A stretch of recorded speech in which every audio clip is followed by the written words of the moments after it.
예, 오늘 문제풀이 마무리하고요. 2시간 동안 해서 금융론 마무리하고 그다음에 3시간에 걸쳐서 계산 문제를 좀 해볼게요. 계산 문제 자료는 좀 이따 주도록 하겠습니다. 지난주에 받았던 요 자료 있잖아요. 가져오셨나요? 네. 자, 거기 그걸 통해서 가볍게 요약 정리하고 금융론 문제 풀도록 할게요. 지난주에 투자론 다 문제 풀었죠? 자, 자료 7페이지 가면 그러면 핵심 10에 이렇게 나왔습니다. 금융의 분류, 대출 이자 이렇게 나왔어요. 이거 시험에 나오면 100% 맞춰야 되고 거기 보면 지분금이 나왔네요. 지분금 박스에 7페이지요. 7페이지. 7페이지. 그럼 지분금이 나오면서 지분금융은 이렇게 외웠잖아요. 신조, 공주, 간투 이렇게 외웠습니다. 그거 이제 그렇게 외우시면 돼요. 여기는 간단하게 지분금융과 부채금융과 구별하고 나오니까 거기 공모한 증자, 그 공모한 증자에서 증자가 주식 발행했다는 소리입니다. 그래서 공모한 증자에서 공모가 중요한 게 아니라 증자가 중요합니다. 그럼 혹시 사모예한 증자라는 거 있단 말이에요. 사모예한 증자. 그럼 사모예한 증자가 나오면 얘도 역시 지분금융입니다. 부채금융 굳이 외울 필요 없을 것 같아요. 왜냐하면 지분금융 다 외웠잖아요. 그 다음에 마지막에 3번에 메자님 금융 외우셔야 됩니다. 메자님 금융은 메자님 금융이라고 표시하기 위해서 매부터 외우는 거예요. 매부터. 한번 타서 매신전 우후 이렇게 외우시면 됩니다. 자, 이제 두 번째 이자율은요. 고정이자율과 변동이자율 있는데 근데 1번 이제 고정이자율, 2번 변동이자율, 2번 고정이자율, 3번 변동이자율, 4번 고정이자율과 변동이자율 비교. 여기 이제 이 세 가지가 이자율 관련 이야기인데 고정이자율에서는 최근에 나오는 것은 이것만 나오잖아요. 그럼 고정이자율 뜻을 내는 게 아니죠. 고정이자율은 이자율이 한번 결정되면 끝까지 간다. 이게 고정이자율입니다. 그래서 1번하고 2번 중에서 이제 1번 거기 고정이자율에서 1번이요. 예상하지 못한 인플레이션이 발생했다. 자, 이건 이렇게 하잖아요. 이자율을 결정할 때, 대출 이자율을 결정할 때 그 대출 이자율에 인플레이션이 포함되어 있습니까? 안 되어 있습니까? 포함되어 있어요. 포함되는데 그 예상 인플레이션은 은행이 예상을 한단 말이에요. 근데 실제로 은행이 2% 예상을 했는데 실제 인플레이션이 4% 발생한 거야. 그럼 은행이 예상을 잘못한 거라고. 이걸 예상하지 못한 인플레이션이 발생했다고 그래요. 그럼 예상하지 못한 인플레이션이 발생했다 하더라도 고정이자율이니까 금리를 올릴 수 있어요, 없어요? 없어요. 그래서 은행이 손해 본다는 겁니다. 이거는 어마어마하게 잘 나오다가 요즘 좀 뜸합니다. 그러니까 두 가지로 출제하는 거예요. 예상하지 못한 인플레이션이 발생했다. 그러면 대출자의 실질금리가 하락한다. 이렇게 내거나 대출자가 이익 보냐 손해 보냐고 물어봐요. 그럼 대출자는 손해 보고 차입자가 이익 본다. 그 예상하지 못한 인플레이션을 다른 말로 뭐라고 하냐면 실제 인플레이션이 예상 인플레이션 높다 이렇게 한다고. 그다음 두 번째 시장이자율 변화. 그럼 시장이자율이 변했단 말은 시장이자율이 상승하거나 시장이자율이 하락했다는 소리잖아요. 그게 시장이자율 변화잖아요. 그럼 시장이자율이 1번에 하락하는 경우, 2번은 시장이 상승하는 경우 거기 보면 글씨체가 달라졌으니까 하락하는 게 더 중요하네요. 지금쯤이면 제가 이 말 하고 있으면 저런 말을 왜 하니 그래야 돼요. 다 아는 내용인데 입 아프다. 나는 너는 입 아프겠다. 나는 귀 아프다. 이렇게 해야 된다고. 근데 처음 듣는 것처럼 해버리면 이제 곤란해지는 거죠. 시장이자 하락이요. 고정이자에서 시장이자 하락했습니다. 그래서 대출 금리보다 낮아져요. 그럼 뭐가 나오냐? 조기상환이 나온다고. 고정이자율, 시장이자 하락, 조기상환. 이게 뭐 패턴처럼. 2번은 굳이 골 필요 없습니다. 그럼 반대잖아요. 2번은 시장이자율이 상승해버리면 그러면 대출금리는 5%인데 시장이율이 8이다. 그러면 은행이 시장이율이 8이 올라갔으니까 대출금리 8% 주십시오. 이렇게 못한단 말이에요. 그럼 은행은 8% 받지 않고 5%밖에 못 받으니까 은행의 수익성이 떨어진다. 이건 잘 내지 않습니다. 3번 변동이자율. 변동이자율로 가면 이 변동이자율은 먼저 기준금리나 가상금리 더한다. 이렇게 기준금리는 변할 수 있습니까? 없습니까? 있죠. 기준금리가 CD금리나 코픽스금리 이런 것들이 기준금리가 되는데 근데 얘들이 변동한단 말이에요. 그러니까 CD금리가 높아질 수 있고 떨어질 수 있고 신한은행이 CD금리를 기준금리로 했어요. 그런데 CD금리가 높아집니다. 그럼 떨어질 수 있어요. 이렇게 CD금리, 코픽스금리 기준으로 삼았던 금리가 변동을 하면 그러면 3개월에 한 번씩 6개월에 한 번씩 일정한 조정주기에 따라 금리를 변동시키자. 이게 변동이자율입니다. 그럼 이 변동이자율에서는 이렇게 하죠. 가상금리가 변동할 때 금리를 변동시킨다. 그러면 틀린 말입니다. 기준금리가 변동할 때. 3번 그러면 이자율 변동 주기가 석 달이냐 넉 달이냐 5달이냐 이 조정 주기가 길고 짧음에 따라서 대출자가 유리할 수도 있고 사입자가 유리할 수 있어요. 변동 이자율은 기본적으로 대출자가 유리하게 만들어 놓은 거야. 물가가 상승하는 걸 전제로 했을 때. 그러면 조정주기가 짧을수록 빨리빨리 금리 위험 등을 인플레 위험 등을 차입자에게 떠넘깁니다. 그럼 조정주기가 짧을수록 누가 유리하다? 대출자가 유리하다. 자, 이제 4번은 좀 이따 볼게요. 그 밑에 4번 박스 밑에 바로 4번이요. 고정이자율과 변동이자를 비교 봐요. 그 고정이자율과 변동이자를 비교해서 3번 물가 상승 시 물가가 막 올라가면 인플레이션이 발생하면 차입자가 나 못 갚어 배째라 이렇게 할 확률이 높은 게 변동이자율입니다. 고정이자율은 금리가 5%로 결정되면 끝까지 5% 가버리는 거예요. 그런데 변동률 가면 초기에는 낮았는데 금리가 막 상승할 수 있단 말이에요. 그래서 금리가 7, 8, 9가 되면 차입자가 배째라 나 못 갚어 이렇게 한단 말이에요. 그게 3번이야. 그래서 4번에 고정이자율과 변동이자를 비교해서 양보를 3번 물가 상승 시 일반적으로 변동금리 차입자의 채무 불이익이 높아요. 이것 때문에 이제 박스 4번 가요. 박스 4번. 그 박스 4번에 금리 상한 변동금리. 이 금리 상한 변동금리는 금리의 상한선을 두겠다. 아무리 금리가 높아진다 하더라도 8% 이상 높이지 말자. 이게 금리 상한 변동금리입니다. 그럼 금리 상한 변동금리를 주면 차입자의 채무 불이익 위험이 높아질까 낮아질까? 낮아지겠죠. 아무리 금리가 높아진다 하더라도 6%가 상한선이다. 그럼 6% 이상 안 올라가니까. 예? 자, 다시 이제 비교로 와서요. 비교 1번, 양가로 1번. 대출 시점을 기준으로 한다면 그러면 고정이자율이 높다.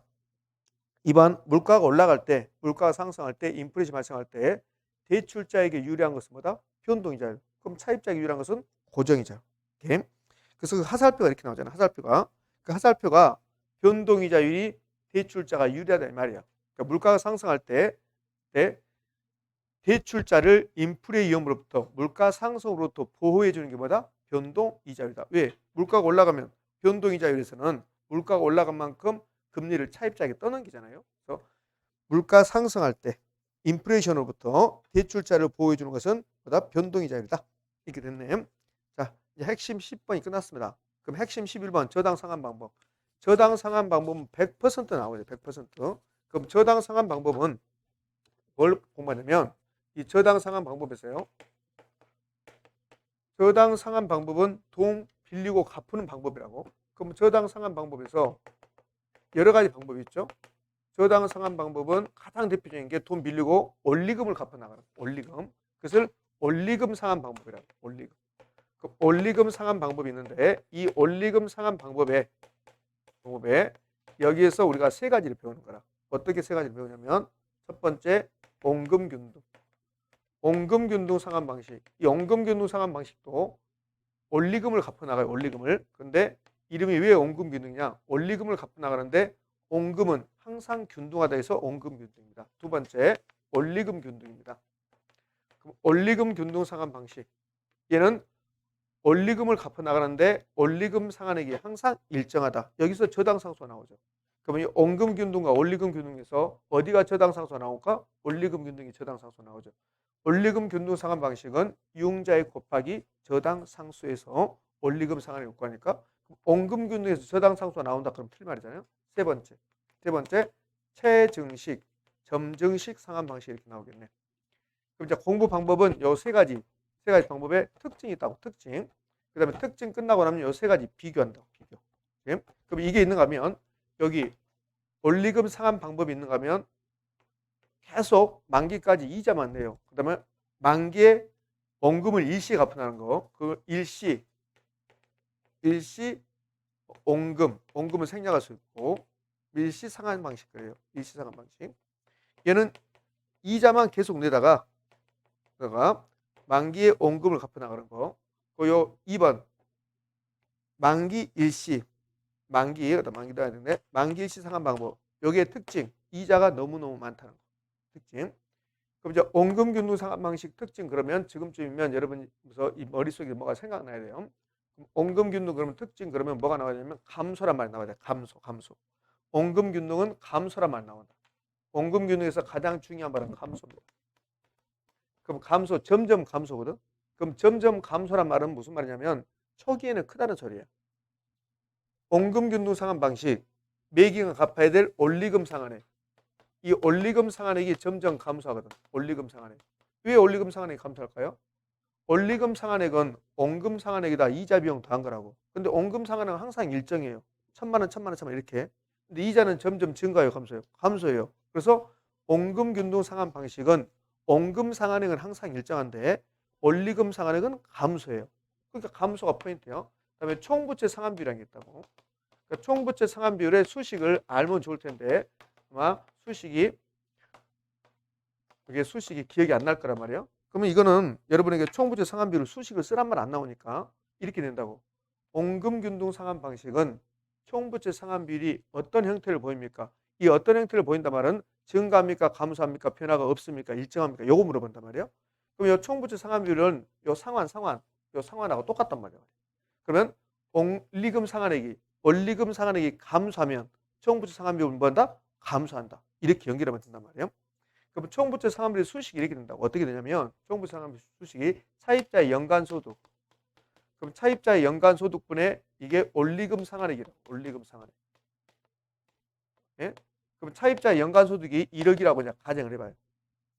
그러면 요 원금균등 상환 방식에서 총부채 상환비율은 이 원리금 상환액이 원금균등은 점점 증가해요, 감소해요? 감소해요. 그럼 만약에 1차 년도에 총부채 상환비율은 1차 년도에 2천만 원 갚았다. 2천만 원이 원리금 상환액이다. 그러면 20%예요. 그럼 2차 년도가 되면 총부채 상환비율은 차입자 소득은 1억이죠. 근데 요 금액이 원리금 상환액이 증가해요, 감소해요? 감소해요. 그럼 1억 1,900만 원 이렇게 감소한단 말이에요. 1,900으로. 그러면 20%고 이거는 19%고 3차 년도 하면 여러분 짜증나겠죠? 그렇지. 꼭 할 필요 없잖아요. 그러면 여기 요 수식을 여러분 물어본 게 아니라 수식 알면 좋기는 하겠지만 근데 수식 가지고 뭐 계산 문제 푸는 것도 거의 안 나오고 요 수식을 최근에 물어본 적이 있습니다.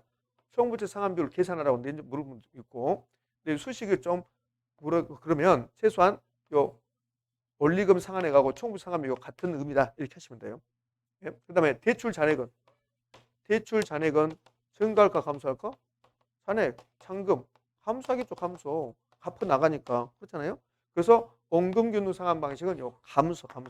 그래서 이렇게 냈잖아요. 어떻게 냈냐면 대출 받고 시간이 흘러감에 따라서 그래서 원리금 상환액도 감소하고 대출 잔액도 점점 감소하는 방법이 무슨 방법이냐 물어봤습니다. 무슨 방법? 원금 균등 상환 방식.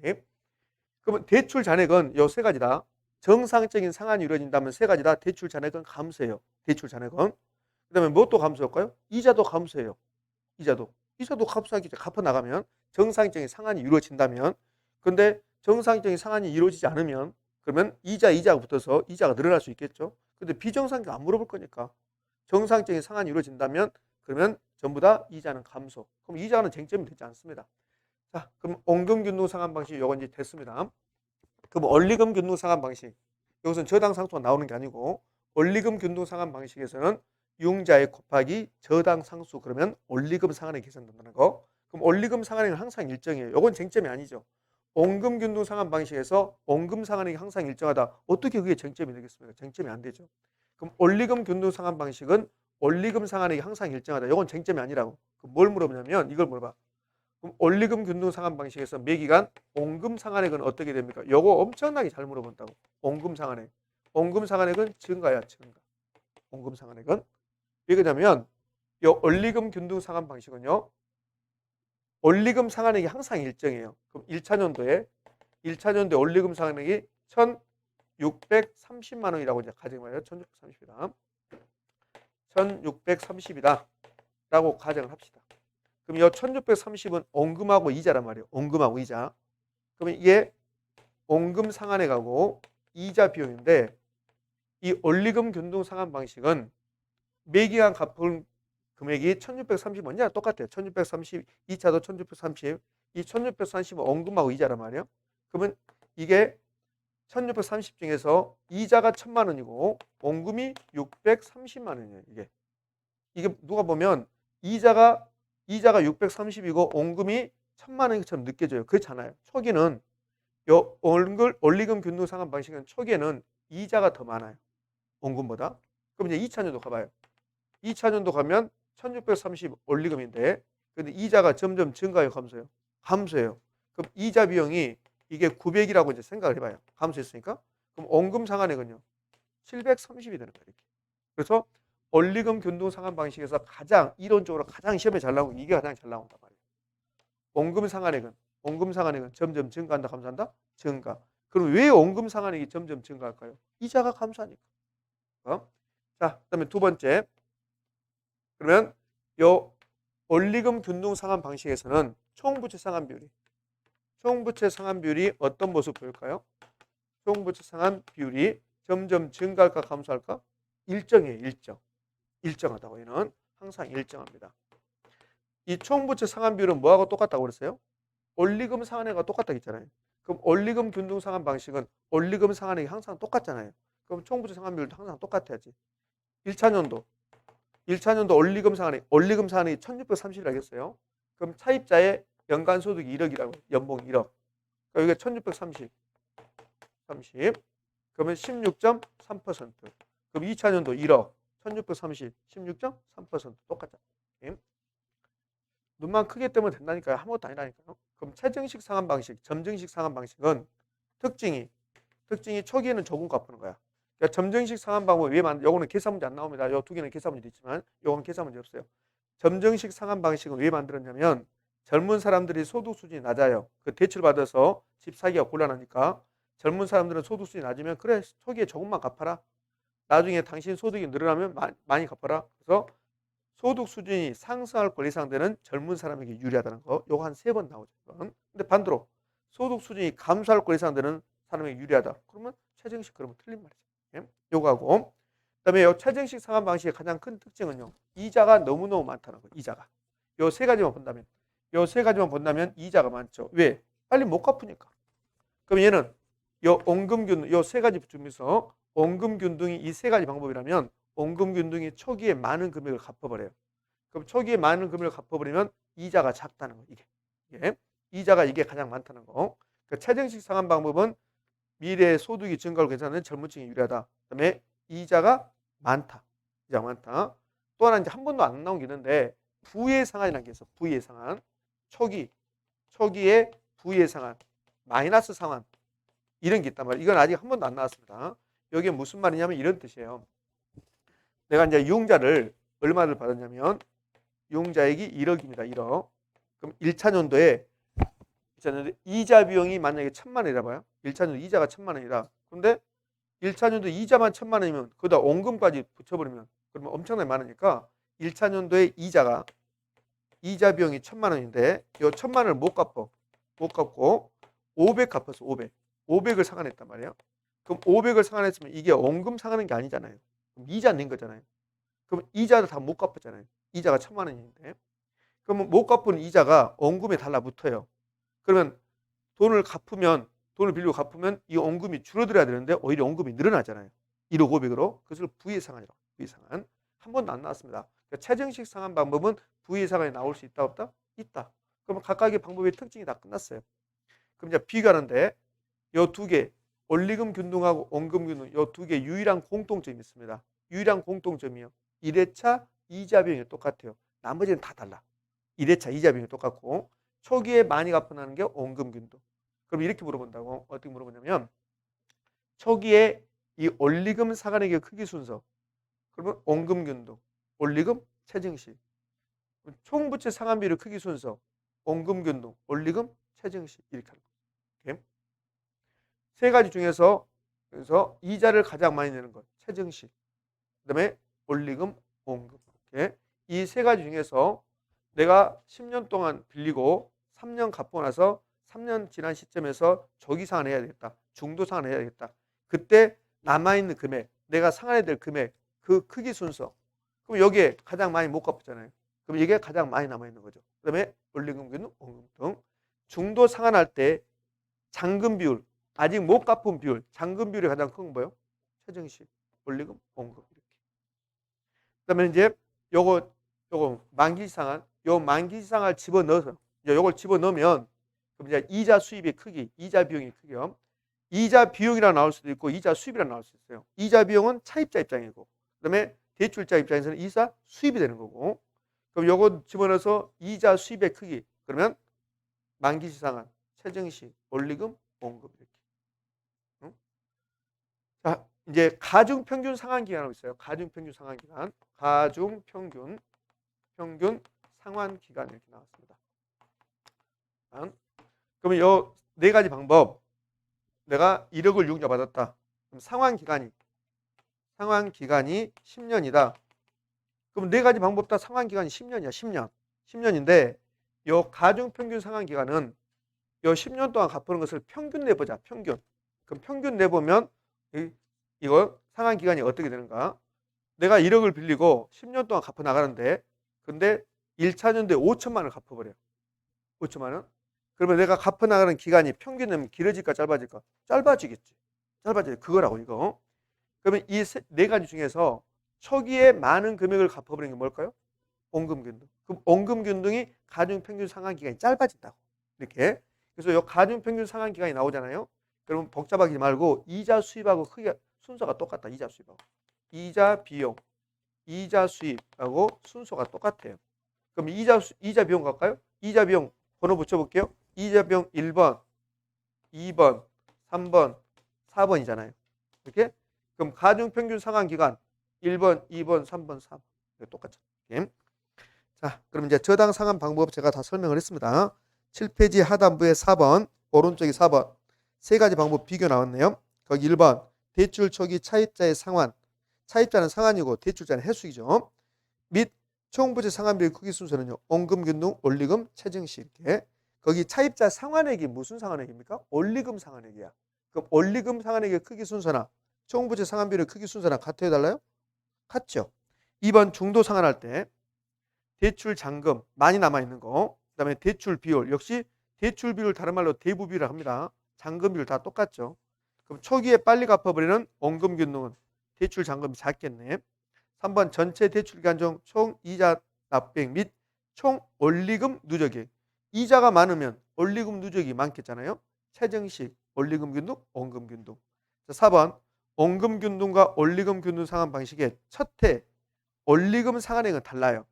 똑같은 게 이자 비용이 동일해요. 그러니까 원금 균등과 원리금 균등의 유일한 공통점은 뭐가 똑같다고요? 이자 비용이 똑같아요. 그럼 초기에 상환액, 초기에 원리금 상환액은 어디가 더 큽니까? 원금 균등이 더 커요. 그러면 은행 입장에서 돈을 빌려주고 자금을 빨리 회수하고 싶다. 그럼 무슨 방법으로 줘야 돼요? 원금 균등으로 줘야 됩니다. 되고 있나요? 자, 넘어봅시다. 넘겨서 8페이지 왼쪽에 5번 이자 수입, 이자 비용, 가중평균 상환기간. 가중평균 상환기간. 상환기간은 누구 입장이고? 차입자고. 그럼 차입자는 상환기간이면 대출자는 뭐고? 해수기간이고. 그러니까 거기를 이자 비용이 나올 수도 있고 이자 수입이 나올 수도 있고 가중평균 상환기간이 나올 수도 있고 가중평균 해수기간이 나올 수도 있고 그 순서 똑같잖아요. 이자 비용이나 가중평균 상환기간이나 만기시 상환, 체증시, 원리금균등, 원금균등. 됐습니까? 이 원금균등을 다른 말로 체감식이라고 해요. 체감식. 함수잖아. 그래서 체감식. 체증식. 뭐가 체증한다는 소리야? 원리금 상환액이 체증한다는 소리야. 그럼 체감식. 뭐가 체감한다는 소리야? 원리금 상환액이 체감한다는 소리야. 그래서 이걸 체감식 이렇게 부르기도 합니다. 시험은 체감식이라고 한 번도 안 나와요. 그냥 원금균등이라고 나왔지. 그런데 한국주택금융사 홈페이지가 들어가잖아요. 그러면 요거를 체감식 해놨어. 체감식. 체감식이 더 우리한테 사실은 어감이 더 맞는 것 같아요. 공부할 때는. 자, 여기까지 하고 문제 풉시다. 이제 50일 정도 남았나요? 50일, 제가 어제 학원에서 51일이라고 본 것 같은데 50일 정도 남은 것 같은데 지금도 세월이죠.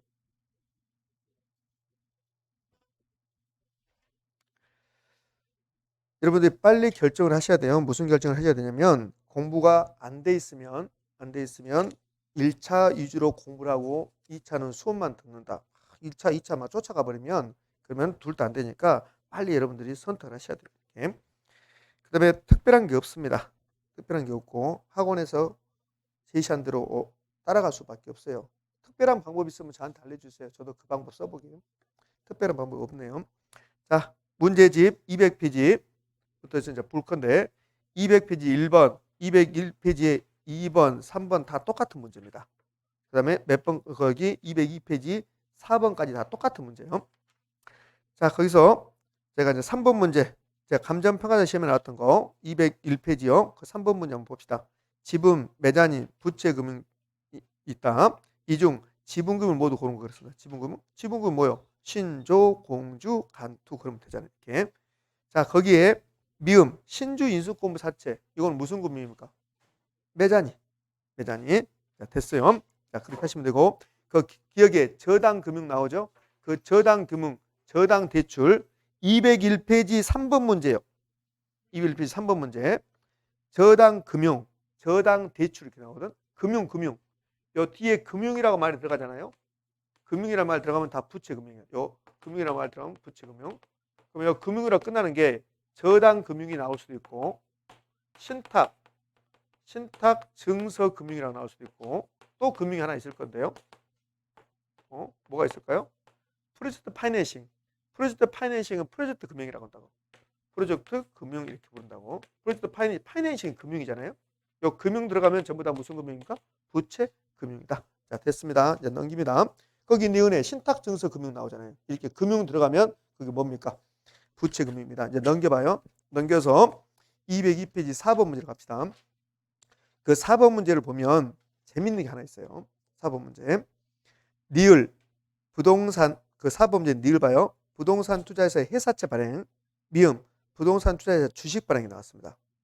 그러면 우리는 부동산 투자회사 그러면 그냥 부동산 투자회사가 나와. 그냥 부동산 투자회사 이렇게 나왔습니다. 그냥 부동산 투자회사를 주면서 이게 지분금융이냐 부채금융이냐 물어보면 이것은 지분금융이라 해야 돼요. 지분금융. 그런데 거기에 부동산 투자회사가 회사채 발행했다 니을처럼 그다음 미음처럼 부동산 투자회사가 주식 발행했다 이렇게 나온단 말이에요. 이렇게 그러면 이제 구분하셔야지. 구분. 그러면 주식 발행했으면 주식은 지분입니까 부채입니까? 지분이야. 근데 회사가 회사채 사채를 발행할 수 있어 없어요? 있죠. 그때는 뭐가 돼요? 부채가 된다고. 그래서 그 4번에 니을 부동산 투자사가 회사채 발행했다 그러면 부채금융이고 미음처럼 부동산 투자 주식 발행했다 그러면 지분금융이고 아무 말 없이 부동산 투자회사만 나왔다 그러면 지분금융이고. 지금 이해됐습니까? 예. 자, 저는 203페이지에 6번 문제 한번 풀고자 합니다. 6번 문제. 옳은 것은 그렇습니다. 1번 예상하지 못한 인플레이션이 발생할 경우 대출 기관에게 유리한 유형은 고정금리 대출이다 그랬습니다. 예상하지 못한 인플레이션이 발생했을 때 고정이자율에서는 예상하지 못한 인플레이션이 발생해버리면 대출자가 손해보잖아요. 그럼 이건 변동이자율이지. 변동이자를 가면 예상하지 못한 인플레이션이 발생해도 금리를 높여버리면 되니까. 그렇죠? 그러니까 예상하지 못한 인플레이션이 발생했을 때 대출자에게 유리한 것은 뭐다? 변동이자율이다. 2번 일반적으로 대출일 기준 시점, 대출 시점에서 이거는 뭐냐? 고정금리가 높냐? 변동금리가 높냐? 이 말이에요. 대출 시점에서는 어디가 높아요? 고정금리가 더 높잖아요. 고정금리가. 변동이자율이 더 낮고. 3번 시장이자 하락합니다. 자, 여기 우리 시험에서 시장이 하락이 나왔다. 그러면 거의 대부분이 조기 상환 물어볼 거라고. 그럼 시장이 하락 나왔잖아요. 고정금리 대출이잖아요. 그러면 대출 기간은 차입자의 조기 상환으로 인한 위험이 커진다. OX? O? 여기 답이잖아요. 4번 변동금리 대출은 시장 상황에 따라 이자율을 변동시킬 수 있으므로 기준금리 외에 가상금리를 별도로 고려하지 않는다. OX? X. 변동금리는 기준금리나 뭘 더한다? 가상금리를 더한 것이다. 예? 5번 변동금리 대출 경우 시장이자율이 상승합니다. 시장이 상승 시 이자율 조정주기가 짧을수록 대출 기간은 유리합니까? 불리합니까? 유리. 예. 자, 답은 3번입니다. 그 7번 문제도 같은 유형의 문제니까 여러분 보시기로 하고요. 자, 넘겨서 8번 문제가 나오는데 8번 문제 여러분들 한번 보세요. 그거는 자, 이제 뒤로 좀 넘겨볼게요. 문제가 순서가 좀 바뀌었으니까 209페이지 가봐요. 209페이지로 가면 자금의 상환 방법 나오죠. 209페이지 3절 자금의 상환 방법. 이게 저당 상환 방법입니다. 저당 상환 방법은 어떻게든지 나와요. 어떻게든지 한 문제 나오니까 계산 문제도 있고 난리가 나는데 자 그러면 계산 문제는 이 세 번째 시간부터 제가 한 문제 좀 풀어볼 거고 16번 가봅시다. 이런 박스 문제를 주면서 저당 상환 방법은 이제 몇 개인가 옳은 건 몇 개인가 틀린 건 몇 개인가 잘 물어본단 말이에요. 그러면 기억 원금균등 상환 방식이 나왔습니다. 그럼 원금균등 상환 나오면 머릿속에 감소. 이게 기억나죠? 매기간 상한은 원리금 상한액과 대출 잔액이 점차적으로 감소한다. OX? O. 그다음 뭣도 감소해요? 총부채 상환비율도 감소한다. 그러니까 감소. 원금 기준 나오면 감소.